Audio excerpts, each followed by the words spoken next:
नमस्कार मैत्रिणींनो, सीताच्या स्वयंपाकमध्ये आपलं स्वागत आहे। तर मैत्रिणींनो, आज तुम्हाला उपवासाची आमटी दाखवणार आहे।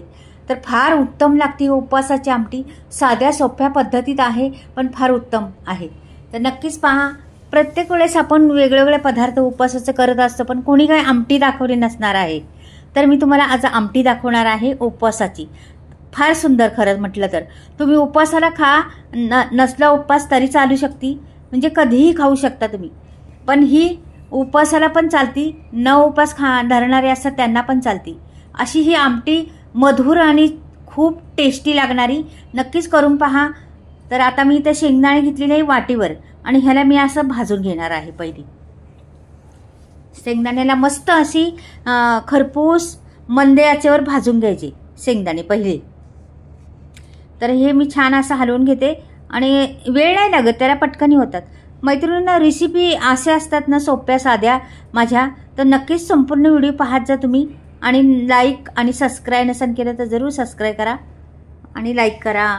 कमेंटमध्ये पण लिहून पाठवा, काहीतरी वेगळे असतात रेसिपी आणि छान असतात, पण घेण्याजोगे असतात, कमी सामग्रीत असतात आणि उत्तम रीतीने दाखवलेले असतात। तुम्ही नक्की व्हिडिओ पहा संपूर्ण, मग तुम्हाला कळेल। तर इथे पहा छान असे आता त्याच्यावर डाग पडायला लागलेले आहेत शेंगदाण्यांना।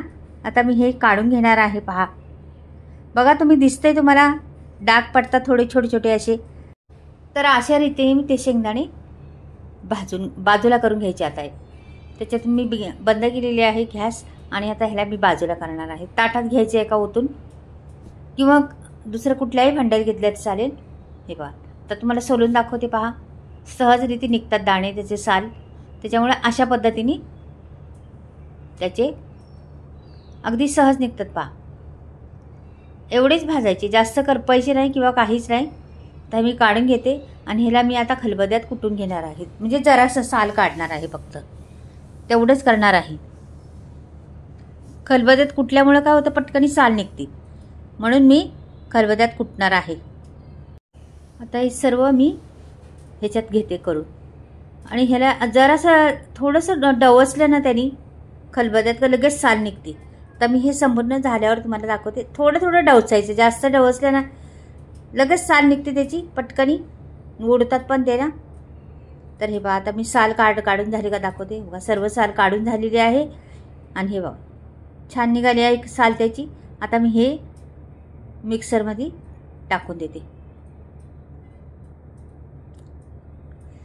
अशा रीतीने मिक्सरमध्ये सर्व, आणि ह्याला जास्त सामग्री पण लागत नाही मैत्रिणींनो, खूप कमी सामग्रीत उपवासासाठी खरंच तोंडाला चव येते।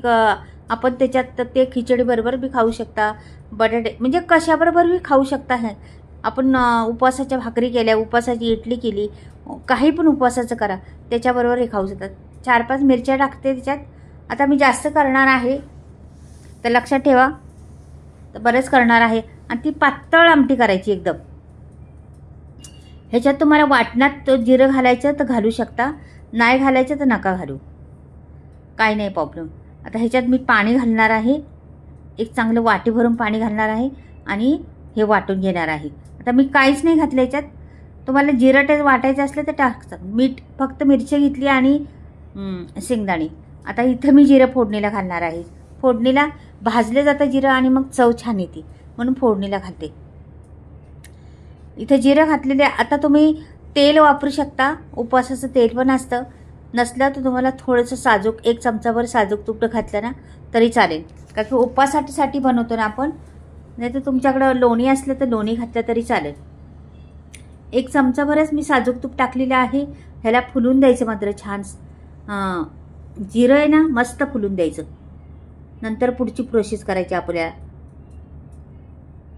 आता हे वाटून पण झालेलं आहे आपलं, हे बघा कसं वाटलेलं आहे, बारीक एकदम दाखवते तुम्हाला। हे बघा मस्त वाटलेलं आहे। आता मी हे बाजूला ठेवते।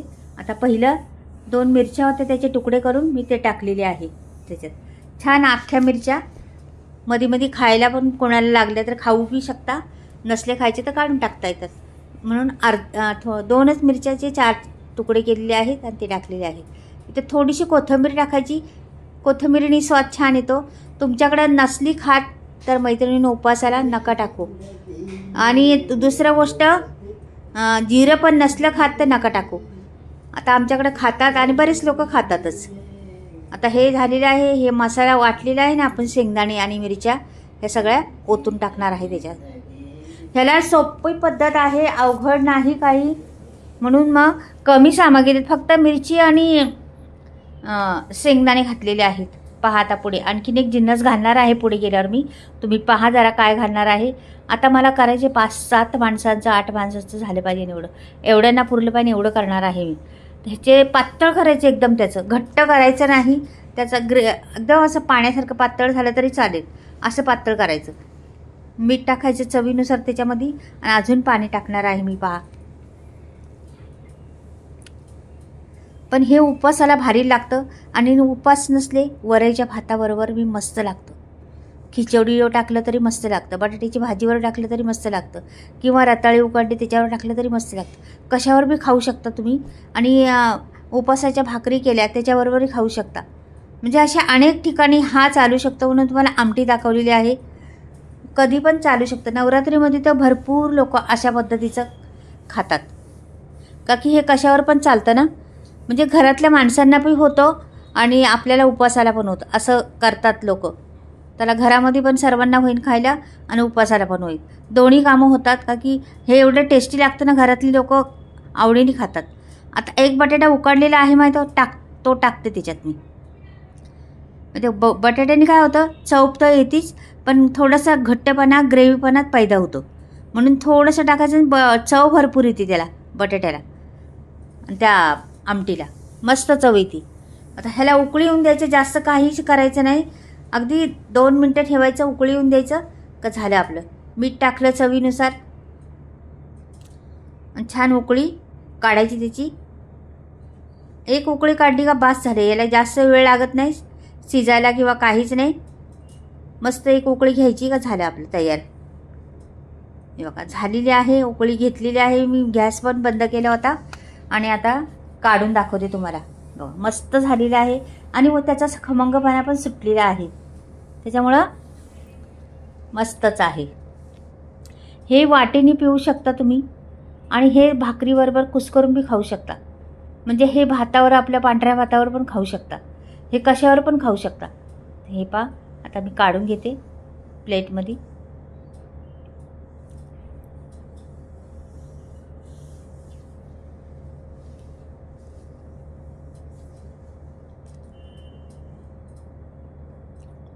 टाकलं त्याच्यात थोडीशी वरून कोथिंबीर.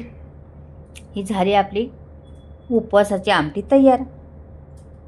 तर मैत्रिणींनी कशी वाटली उपवासाची आमटी, आवडली का. आता ही आमटी कशा पद्धतीने वाटते बघा. तर मी एक रताळी उकडलं होतं. हे रताळी मी ना असंच तव्यावर उकडे ठेवलं होतं आणि ते म्हणजे बिना पाणी घालता आपण तव्यावर उलटो करून ठेवतो ना, त्याच्यावर काय झाकण ठेवून. म्हणजे कॅल्शियम बी जाते आपल्या शरीरात आणि हे असं छान लागतं.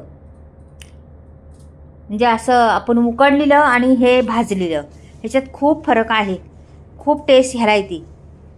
उकडलं असलं का त्याच्यात ना असं मध्ये मध्ये असं केसासारखं लांबडं लांबडं त्याला निघतं भरपूर सारं.